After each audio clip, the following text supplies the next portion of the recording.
this thing has happened. Everybody wants truth. Everybody wants justice.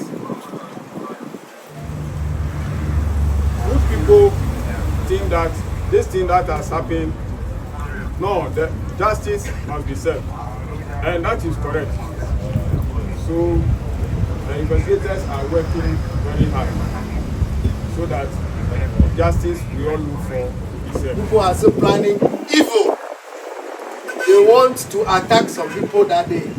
So as we are here, does anybody know the presence of anyone who is a threat to any activity in case the injunction doesn't work and you are supposed to go to have it? The injunction will work. Does anyone know? No, in case. That's why I say in case. Does anyone know whether the presence of anybody can cause problem? Do you know whether if that person participates on Saturday, if you are that is if you are allowed by the courts, the participation of that person on the Saturday program, will it bring problem? Is anyone here whose presence on Saturday can bring problem? Is anyone aware of anybody like that? Because the intel we are having is that Ofite and then 50 Cent are still having their beef. So if we are having this intelligence, how can we allow people to do it? That is why we want to go in again for the court order to stop you. And anyone who does it, we will put the person before the court. We are not writing this name for writing's sake. If you defy it, later on we will hold you. So that is our point that we are standing on. We are still gathering intelligence that some people are planning to attack each other. We cannot afford to lose any more lives. We don't want to lose anybody again. So if we hear this and we allow you, then we are not doing our work. You see, we love all of you. We want you people to live. We don't want anybody to lose his or her life.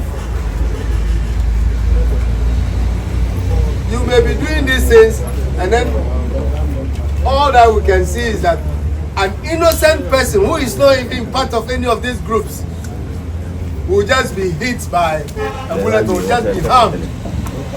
So we are saying that we have heard information that some people want to attack each other. So we can't allow you. That is why we'll go in for the court order. The processes are underway. So when the court approves of it, we'll serve you again. But woe unto you, that will not be the end.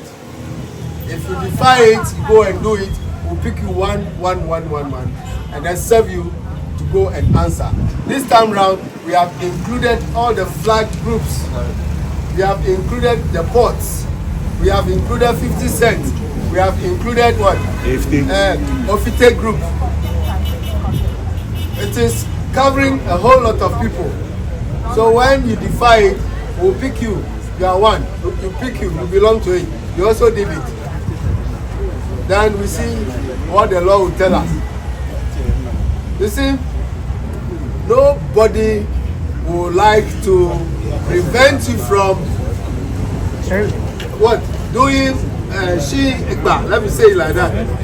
Nobody would like to prevent you from holding your flags and then what? Singing your jama, moving around the whole of Teshie. If it is going to be peaceful, we will not prevent you. But now it is becoming violent. It is becoming violent. Something that you have to do in a way of what? Joy. In a joyful manner. You have turned into clashes with pistols and stones and bottles. Who will sit down and allow this thing to continue? No. That is why we are stopping you. It's not because anyone is trying to prevent you from enjoying yourself. No. People's lives are perishing. People are dying. So we have to stop it.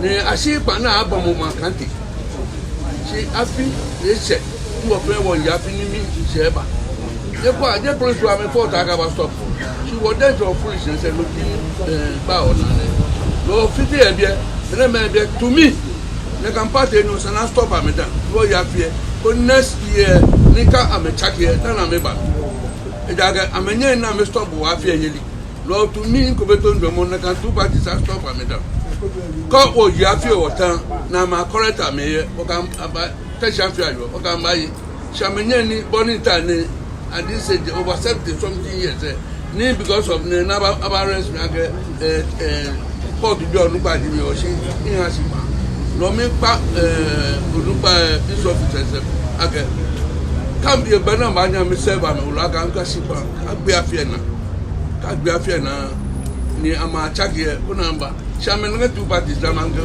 trouble ba na me prepare ke afine ambassador wonye wo komra wo da ga wo stop ba si police wa mami yo e wale na ambassador ba wo pa me fai ame fe ni ame bomode ame wawo wo shi pa sanugo ba ni me no ne ba bote me o le ni baba because mo gwa na mi efu mo aka plan ni no le we ba Teshie ke ya plan ni me on kwa this officer say fai ko na me stop am na after next year come collect am say Teshie Kpáshiloi no fe wa yi ti o ni o ko ku e fe ni. Thank you. Mo go plan mo go de relation le ti apply le agane ke san ne ba affect wo meni te wo fi oni e da gane ta che ene pento e da ge no ria o ke leaders ke trouble go ba leaders agbadi ni body international pe go iye che iya ko e bo shin ta le mi no na ya na ba she wa fi ni na well, they man organize your time.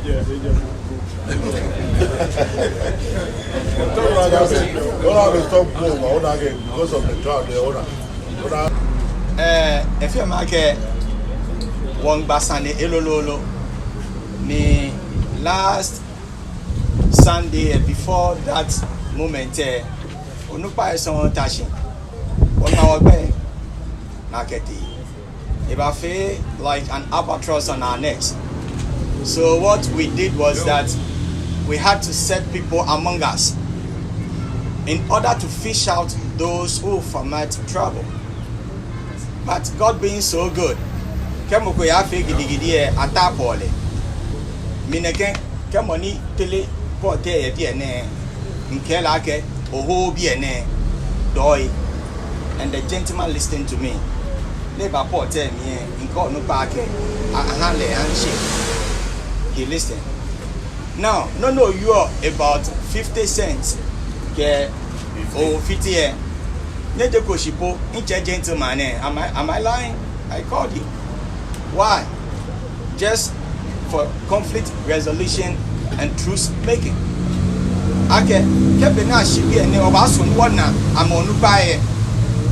Ke 50 cents onupaye fona fe ni wo wi ke wo wi amenu amehihisi because ke pomoko chi oise no ke kakra chumoko bomono afe ni we will never shield you.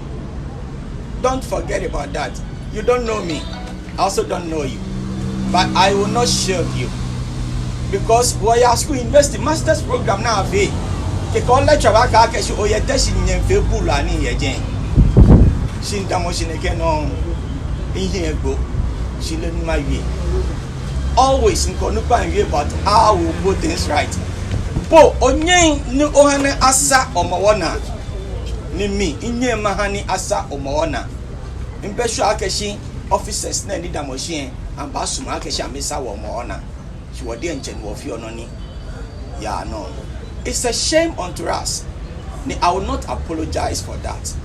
may 3 jo may 4 ego ameye bi ameye ngame ameye nyeme ameye nyeme na me ba kwa ame oya loko yo odwemo miake Saturday ne bo ba fe kebo na gbe minute no hio yese nye ha ni ye shiba mi woke won toy afanshi ni wo susu ade bia e ojo ba it is better energy ni wo yin woke fe ni bi papa ye wo akuche ami ni ko nu pa na akeshi ka gbe omo wo na sani woke police nu pa e batashi me ko me ye ke he ku me ye ni sana ya na ke me ayi onyo force ami see the renewal of the mind there it check your attitude as well kona mi ye bie ekoye bie we will ensure that we talk to them. Some people have influence ni energy na yin ke wo akabaya na ke yawo ke no tumo konkum akaba fie na ke fe na kamaja no tumo ni na kan ha mi fio ami 50 cedi ami 100 cedi ami 200 ami 10 cedi ni ma photo ni ma for concrete na abo ke ni ma gbe nyami we are pleading with you one time if I can say one quanshi one papa one time if I ake ni wo hani Teshie Kpáshiloi afemini adamoshi JMP Jimmy JMC Jimmy MC Jimmy just as I said that you don't know me I also don't know you but nyehani wo hani Teshie afemini edamashi MC bebie MP bebie wo men ekegbe men dani wo kaseni nyehani wo fe wo ke wo ya yua ke wo ye nyeme konkome na me nsa me tu ye kan foshi ala me nsa me kakra ye kan foshi ala me nsa me to ye kan foshi wo ka me awia bona fe na me jo ne ke tu ke kakra ye ke bi na fe bo obeshika na ke yo tu moko ne ye tu le ba wo de obeshika na ke yo piso because go here 15,000 18,000 21,000 only ne share na kama Japan actions ke bi ano wo bibi na because of nuchuma ni wo tu en wo I'm not armed robbery. I'm an agribusiness practitioner. Junior USA, the other entities. We help me go ya. Sanofi careful ya Jimmy. Sinya tell me come. Nye libi je nye me nye obi Kenya onye ya mi hu na kan ni. Lo la kan no yin onye ska na ka yo ka kwa wo de kemo imo mi. Kemo imo mi. Ni wo yo mo wo ojuba. Ko le moko. Ni ba tuna kan tun ni ba ye ne ba report ba yo ajo won try to put Teshie on the map ni wo se ka che Teshie ake wo Teshie man papa mi she ye she ba mi ni to wo le boy say ni your ghetto say ni ake the street is not a home no le ake the street is not a home ghetto e je shian ni shian ko je no fi o ya prison o mi pa ni 20 watch and go bo ake ko time e o ke ko wo wala shin le ni 15 years from now, I mean, 20 years from now, I mean, account to you have family to take care of. No, they are going to jail, go fe no violence, ni baba. Ni sa ni 50 ko 50. Wo fe nyeme njuo.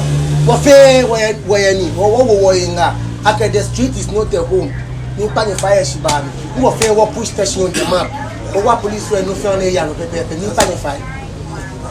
Onda nyesi skomi ko on behalf of flags one act be umu dani wochi kebenke police station dani wo papa me port bi le on chene ke pe le osusu no ko no fa no page yake wonye me ofite ke 50 wosuma no wonye me o ka me yon Teshie so won pa me fa ke ameta sinu wa fo e wo ba ni ke ameta sinu wa fo e wo ba amonu pa di port o ba sunu ake port bi ye ache amenu ne koni amebi amena sanji beni ambaji na kenya kenyumo wala wasafi amenya mafata wo kameji na ojuba amenya mafata wo eja ke neke 50 ko 50 ne e afetumo aka amenu ofenye mansanji si ebele the name of 50 ke 50 si moko ya titi osane ke ba ke esi ofite amoko si 50 e moko ne esi ofite na ba ji ofite ne pene moko na ba ji e pene wo pa fai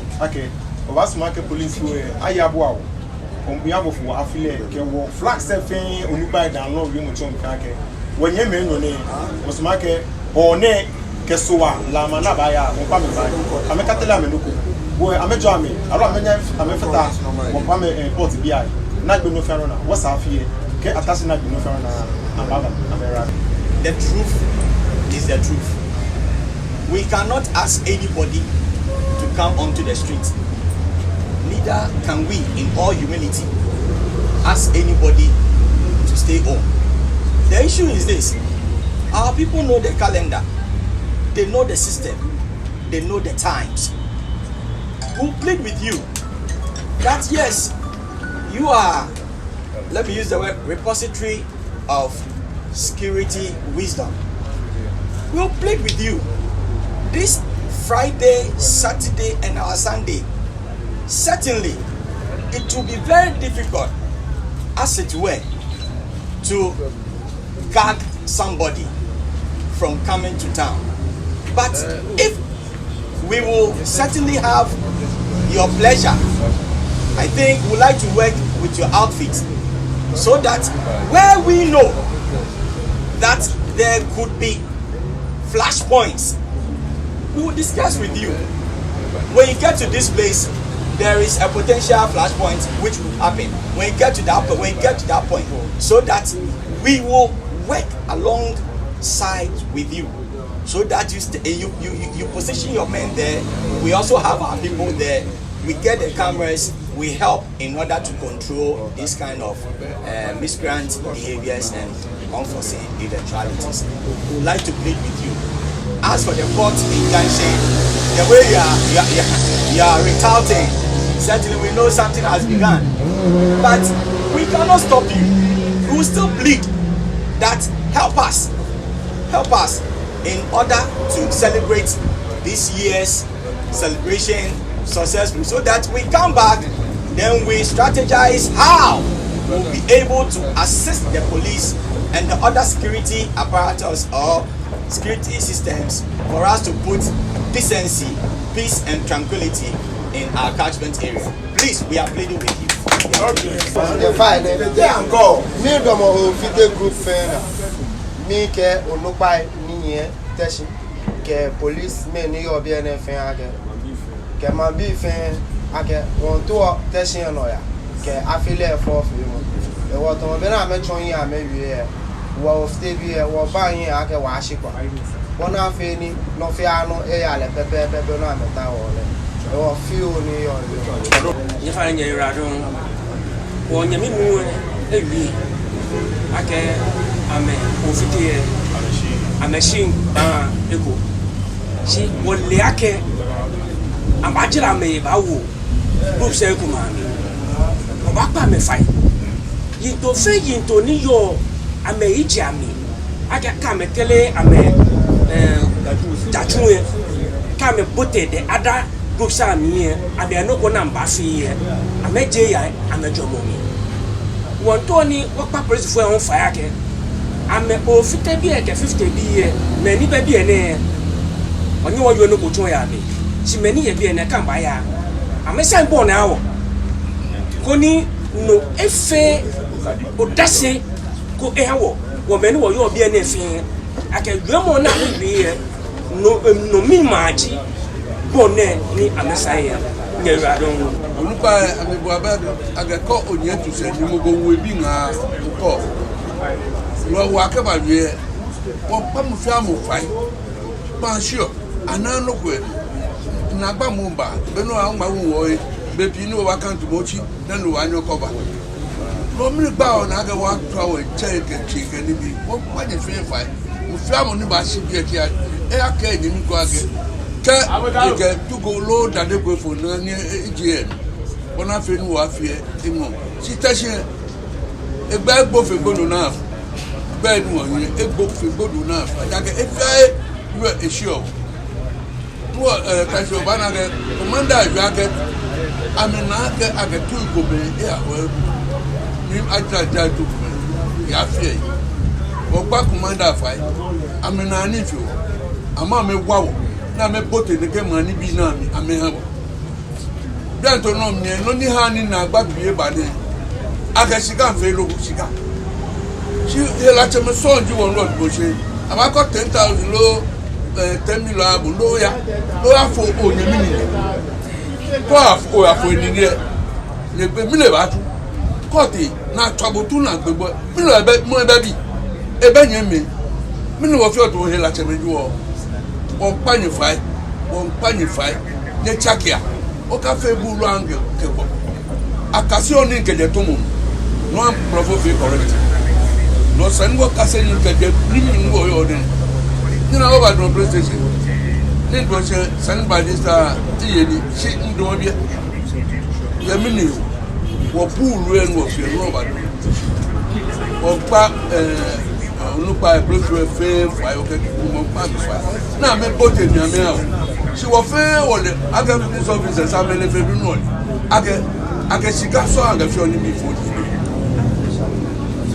amele onupa fe li na me 9 bi aga sika aga fi oni bi gbo ni ya ba ya bo 20 million ya fo ni me ni ya fo mo e bi e nyeme ilo onye ka la aga ka nyeme na nyema afo no me jinye bo na kan 10 million lo 20 million na bo amele man so wa ni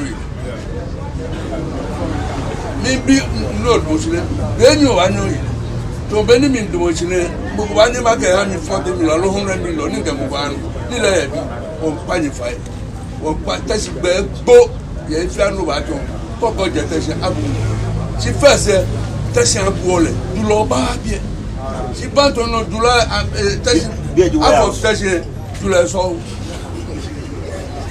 de bien any wotela attract ni aga ekuma aga ready to blue to ba se ka gbonge wo ke dun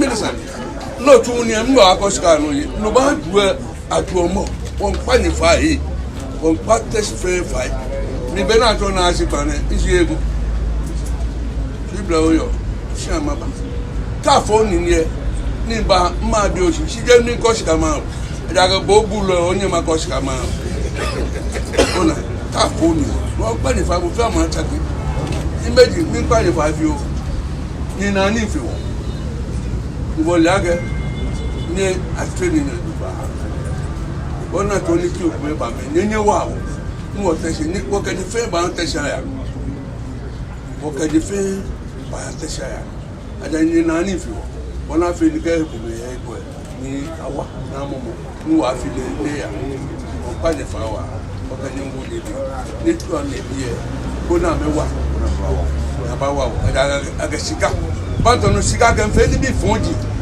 sika na ni sanaga mamushi en factories company na aka tuni ni Teshie boys akuni yen sika fe kanti ke kanti ke pomo me ke ni ka ga mene Nigeria lo je wa na Nigeria ko beto bi egbene ka fe ro fe gba fe keke gbe wo Nigeria e fe factory agboto bi ene dale atuni eje wo egbe gbo mo o jole ona adaga de sa fe ina to na kan te saga o mo yu adon ada mo se no be ni yo wa to lo ba gbo den je ni kan gbo go bi ge ni wa je san wa gba ko ko sa lo si ni bi ko ni ka o fe eje le mi o gbele mi to bo nu owo yi o so yan si ka fe tan yo de e pe ndo ba pa ni da lo ba o pa je fai aka discuss also wa suya bi beni ga de ba di ti o pe ni ba ni wa lo